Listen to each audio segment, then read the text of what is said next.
ভাই হাসিনা কেমন মানুষ? নষ্ট হয়ে গেছে। আওয়ামী লীগের এত দায়িত্ব নিয়েছেন কিসের জন্য? শেখ হাসিনাকে হত্যা করার জন্য। তাহলে তো আপনার ক্ষমতা থাকবে না। আর রাজনীতি করব না। কাদের ভাই, জয় তো আওয়ামী লীগের নেতৃত্ব দিবেন, আপনার মতামত কি? তার নেতৃত্ব বাংলাদেশের জনগণ কোনো দিনও পছন্দ করবে না, ঘৃণা করবে। কাদের ভাই, এ কথা শোনার পর হাসিনা তো আপনাকে ঢাকায় থাকতে দিবে না। ঢাকা শহর শেখ হাসিনার কি বাপের সম্পত্তি? কাদের ভাই, আওয়ামী লীগ কেমন দল? এরা খুনি।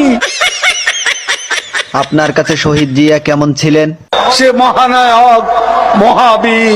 আপনার দৃষ্টিতে মৌলানা নিজামী কেমন মানুষ ছিলেন? এত সৎ মানুষ রাজনীতিতে এমন